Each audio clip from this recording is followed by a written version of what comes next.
First right click, দেন new থেকে Microsoft word document. আমি আমার আগে ফাইলটা ক্রিয়েট করে নিচ্ছি এবং আমি নাম দিচ্ছি আপাতত ল্যাব 2। আমরা ল্যাব 2 তে আছি, ল্যাব 2 আমাদের নামে আমরা নাম দিচ্ছি, কিন্তু অন্য কোথাও গেলে সেই নামটা আপনাকে বলে দিবে কোন নাম দিতে হবে। দেন এন্টার, মানে আমার এই ফাইলটা ক্রিয়েট কমপ্লিট। এরপর আমি এটাকে ওপেন করব, জাস্ট ডাবল ক্লিক। আমার ফাইল ওপেন হয়ে গেছে। এখন আমার কাজ হচ্ছে, প্রথম আমাদের টপিক ছিল এমএস ওয়ার্ড ইন্টারফেস পরিচিতি, ঠিক আছে, ইন্টারফেস ইন্ট্রো যেটা। তো ইন্টারফেস ইন্ট্রোটা আমরা কিভাবে জমা দেব ওটা একটু পরে দেখি, আগে নামটা শুনি। এইখান থেকে, এই শুরু থেকে এই অবধি, এই চিহ্নটা অবধি, এই জায়গাটার নাম হচ্ছে কুইক অ্যাক্সেস বার, ঠিক আছে। এই কুইক অ্যাক্সেস বারটাকে মডিফাই করা যায় আপনি আপনার ইচ্ছা মতো। এখানে যেগুলো প্রয়োজন, আপনার কাজের প্রয়োজন, যেগুলো অনেক বেশি লাগবে, যেমন আপনি অন্য ট্যাবে আছেন, যে কোনো ট্যাবে থাকতে পারেন, এটা ফিক্স থাকবে।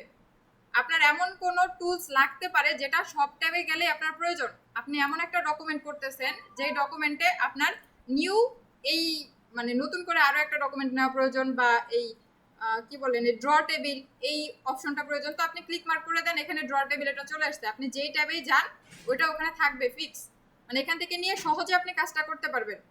বারবার আপনার ইনসার্ট ট্যাবে যেতে হবে না টেবিল আনার জন্য, ঠিক আছে।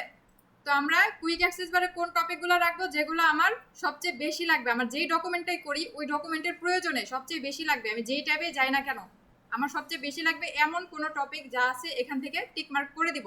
আর যদি না লাগে এখান থেকে আমি জাস্ট টিক মার্কটা উঠাই দেবো, সেভ বাটনটা যদি না লাগে, যেমন ড্র টেবিল এটা লাগবে না, এটা চলে গেছে। এই কুইক অ্যাক্সেস বারটা কারো আছে এখানে, ঠিক আছে, কারো আছে এখানে, যে কোনো একটা জায়গায় থাকলেই হবে। আবার আপনি বলতে পারেন আমি এটাকে নিচে আনবো, এটা নিচে আনতে হলে এখান থেকে just show ribbon, show below the ribbon, মানে এটাকে রিবনের নিচে দেখাও, ওকে। আবার এটাকে উপরে দেখাইতে চাইলে সেম একই প্রসেস, এখানে চলে যাব শো অ্যাবভ দ্য রিবন, এখানে থাকলে বেশি ভালো লাগে। আমি আর কি এটাতে কমফোর্টেবল, আপনার যেটা ইচ্ছা আপনি সেটা করতে পারেন, যেটাতে কমফোর্টেবল ফিল করেন। এরপর হচ্ছে এই আমার যে ডকুমেন্টের নামটা আছে যতটুকু এরিয়ার মধ্যে, এই এরিয়াটাকে বলে হচ্ছে টাইটেল বার, এটার নাম হচ্ছে টাইটেল বার। আমার এখানে একটা সার্চ বার আছে, এটা হচ্ছে ভার্সন ভেদে, আপনার এখানে সার্চ বারটা নাও থাকতে পারে, না থাকলেও কোনো প্রবলেম নেই, আপনার এই টাইটেল বারটা পুরোটা জুড়ে থাকবে যদি এখানে সার্চ বার না থাকে, ঠিক আছে। সার্চ বার থাকলে আপনি এটা নামকরণ করবেন, যদি না থাকে নামকরণ করার প্রয়োজন নেই। এরপরে হচ্ছে এই লাইনটার নাম হচ্ছে, এটা হচ্ছে ট্যাব, প্রত্যেকটা হচ্ছে এক একটা tab, file tab, home tab, insert tab. আচ্ছা এখন বলেন তো আমরা কোন ট্যাবে আছি? মেইলিংস ট্যাব, ওকে। এখন তাহলে আমরা এইটুকু বুঝতে পারবো, আমি যদি করার সময় বলি যে এই জিনিসটা কোন ট্যাবে আছে, যেমন আমি যদি বলি সাইজ, পেপারের যে সাইজটা এটা কোন ট্যাবে আছে, আপনাদের বলতে পারতে হবে যে এটা লেআউট ট্যাবে আছে, ঠিক আছে, ওকে। এরপরে হচ্ছে নিচের যে এই অপশনসগুলো আছে এগুলো হচ্ছে টুলস, মানে আমার এই হোম ট্যাবের মধ্যে, হোম ট্যাবের জন্য প্রয়োজনীয় যে টুলসগুলো আছে এগুলো আছে এইটুকু এরিয়ার মধ্যে, ঠিক আছে। প্রত্যেকটা ট্যাবের টুলস আলাদা, আর এই ট্যাব আর টুলস একসাথে, ট্যাব আর টুলসকে একসাথে বলে রিবন, ট্যাব আর টুলসকে একসাথে বলে রিবন। রিবনটা আমি একটু লিখে দিই, এটা হচ্ছে রিবন, ঠিক আছে। ট্যাব আর টুলস একসাথে হচ্ছে রিবন। এরপরে এই যে লাইনটা আছে যেখানে পেজ নাম্বার, ওয়ার্ড নাম্বার, দেন হচ্ছে ল্যাঙ্গুয়েজ, তারপরে জুম ইন জুম আউট, এটা দিয়ে জুম ইন করে, এটা দিয়ে জুম আউট করে, দেন আমরা কোন ভার্সন কোন ভেদে দেখতে চাই, কোন লেআউটে দেখতে চাই, এটা হচ্ছে এখানকার যে লাইনটা, এই লাইনটার নাম হচ্ছে স্ট্যাটাস বার, স্ট্যাটাস বার। তো আমরা এই কাজটা, আর এটা তো একটা লিখবেন যে ব্ল্যাঙ্ক ডকুমেন্ট, এটা ব্ল্যাঙ্ক ডকুমেন্ট একটা পেজ, ঠিক আছে, এটা একটা পেজ, ব্ল্যাঙ্ক পেজ।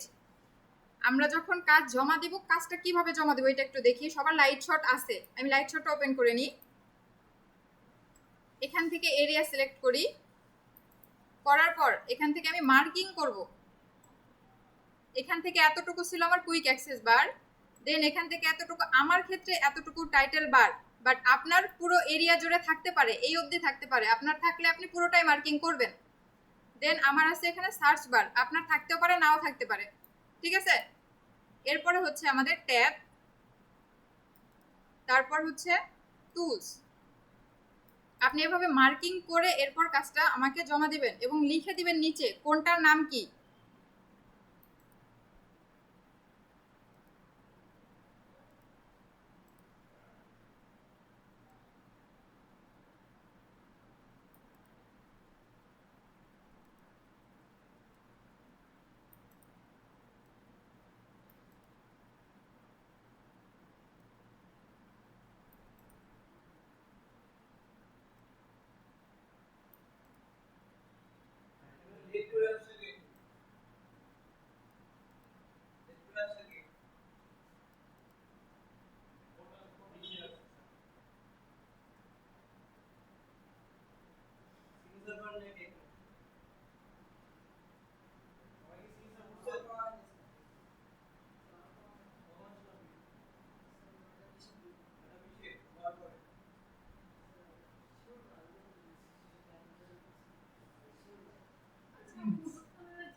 আচ্ছা আমরা একটু খেয়াল করি, আপনি বললেন এই হলুদ কালার, এটা কিভাবে আনলাম? এখান থেকে হচ্ছে এটা কালার চেঞ্জ করা যায়, ঠিক আছে?